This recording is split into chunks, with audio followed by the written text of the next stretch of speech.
Hello again, this is Russ, the author of The Estate.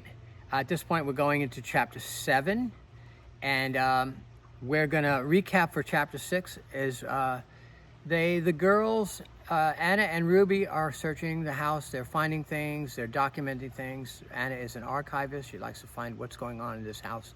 100 years of artifacts to find. And in this chapter, they find a hidden passageway, and inside it has a rifle. And then Anna has a dream about the rifle, and now you're going to start seeing that Anna has these recurring dreams that have her back in the past. And Anna, in her dream, she's imagining a woman who is a markswoman, and her name is Miriam, and this is one of the former owners of the house, and she has the owner of the rifle. And there's a story about the rifle and what Miriam did to earn an award, to win a tournament. It's getting intense now. So get comfy, grab your favorite drink or beverage, and let's get started in the next chapter. Chapter 7, The Earring. As Roger drove Anna back to the house, they reflected on the story of Miriam and Roland. "That was quite a story, Anna," Roger said with great excitement. "Creepy Roland was after a young girl and deserved what he got. And Miriam was quite the manipulator." "Exactly," replied Anna. "Crazy story." When they got home, Anna decided to swim laps in the pool. It wasn't ADA compliant yet, so Roger had to lift her into the water. The transition always gave her goosebumps at first, but once in the pool, she took off like a shot. Swimming several times a week kept her upper body strong and provided mental relaxation. Roger enjoyed watching her swim and occasionally joined her. She cut through the water with barely a splash. The lap pool was 40 meters long and the water was warm. It was salt water and soothing to the skin, meticulously maintained. Although Anna couldn't push off the wall with her legs, she kept a good pace. From his vantage point, Roger noticed something sparkling in the pool drain. He pointed it out to Anna, and she swam down to retrieve it. What Anna recovered was an earring. It was a diamond earring in a pendant style. She had no clue how something like that ended up in the pool. She and Roger looked at each other and smiled. Anna had a new mystery to solve. She dried off, and they went into the house. As they sat with a hot cup of coffee, Anna pondered. "I know I've seen that earring before, but I just don't know where. It's driving me crazy, Roger." "You'll figure it out, I'm sure," he replied. The next time Ruby was with her, Anna showed her the earring. "I know I've seen that earring before. Maybe I had one like this. I'm just not sure. It's crazy that it was at the bottom of the pool." Ruby perked up. "I recognize this earring now, and I can show you where you saw it. Let's go to the library." In the library was a portrait of a woman prominently displayed. She was wearing diamond earrings that matched the one Anna had in her hand. Anna's first question was, "Where's the other one?" "Who is the woman in the picture?" was Ruby's question.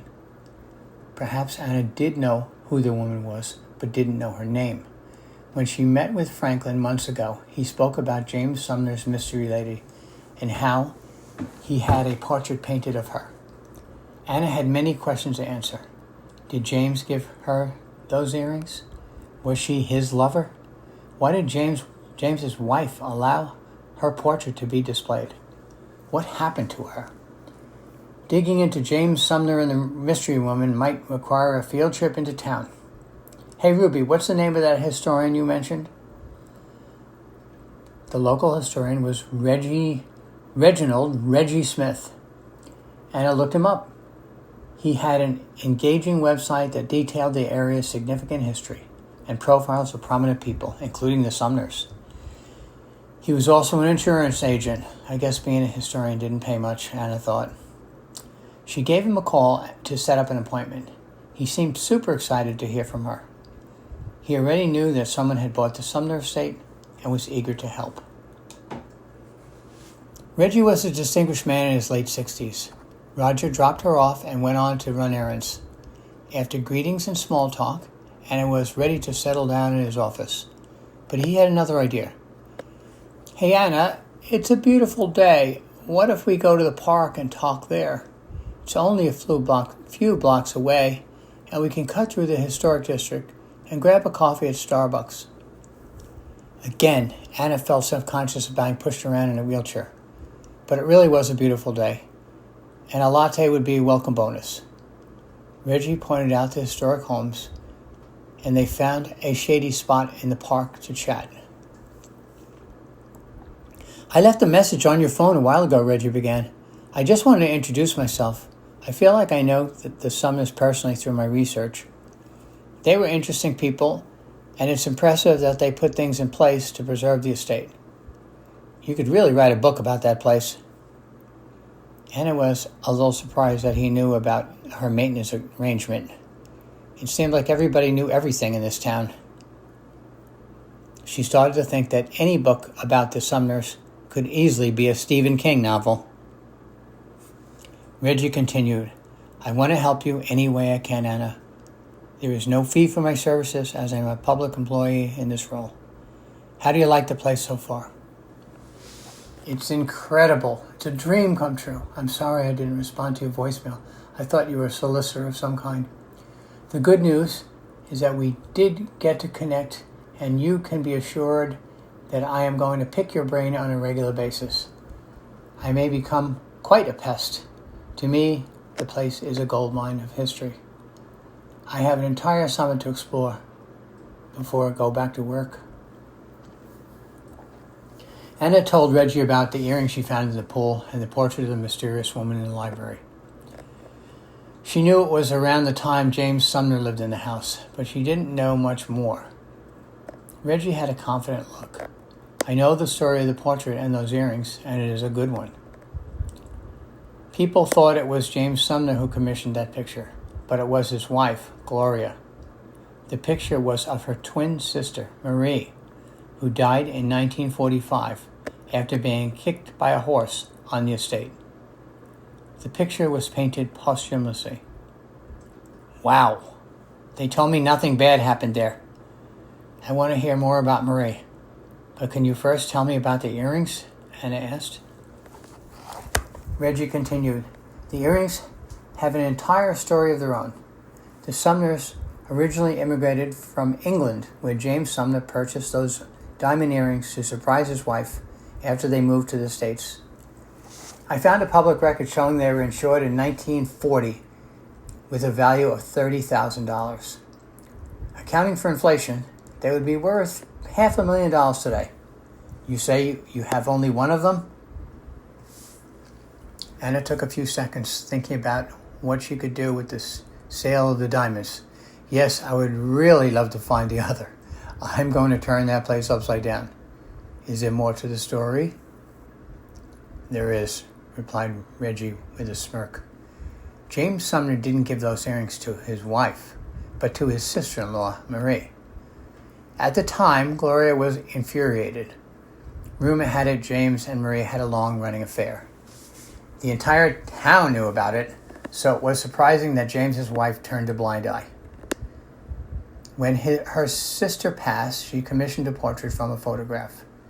It was a work of a local artist who just happened to have the fancy of Gloria Sumner. That may explain a few things. Gloria had her own thing going. You can't make this stuff up. It's like a soap opera. By the way, there's an interesting note about the portrait. When Gloria predeceased James, he had the artist adjust the painting. He added the diamond earrings. They were not in the original painting. Amazingly, the earring story doesn't end there. Marie's will bequeathed the earrings to Miriam. Miriam wasn't a diamond earring type of girl and probably never realized how valuable they were. She gave them to her son Jimmy to play with. Whatever Jimmy did with them, nobody knew. Until today, they just disappeared. Well, at least one of them has been found. I am puzzled about how one earring ended up in the pool. Did Jimmy like to swim? Anna asked. I don't know. I know that Grant did, he replied. Oh, okay. So how did the portrait lady get kicked in the horse? Anna asked. Seems like each story leads to another story. Reggie got up to stretch his legs and then sat back down. There are details in the police record I can share. Marie was boarding one of her horses at the Sumner estate. It was a temporary situation. The horse, Hercules, was in the process of being sold.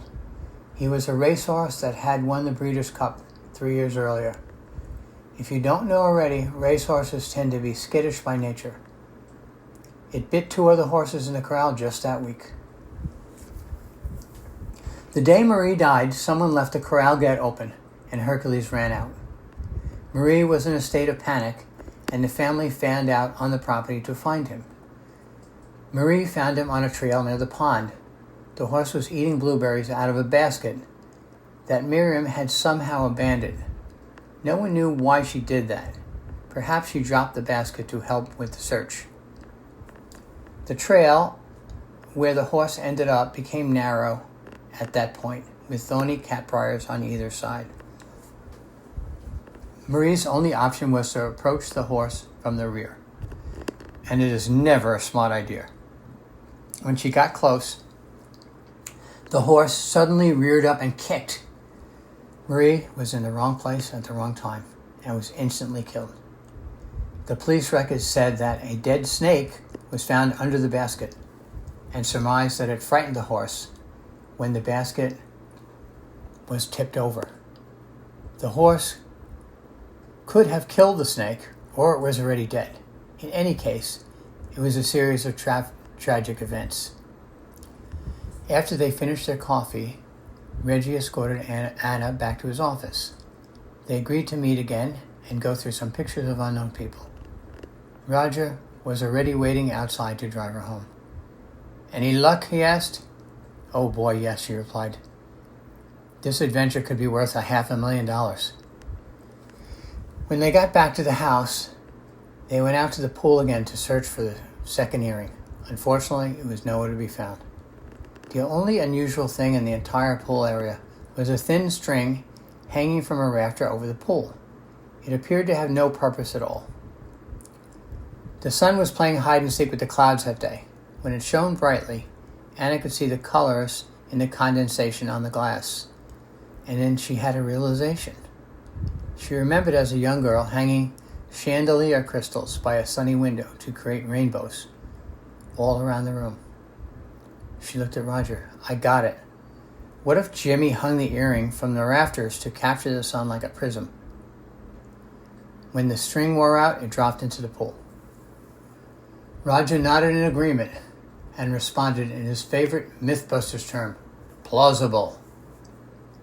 He reattached the earring to the string, and they waited for the sun to reappear from behind the clouds.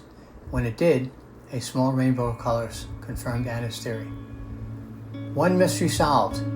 Now to find the other earring, with absolutely no idea where to look.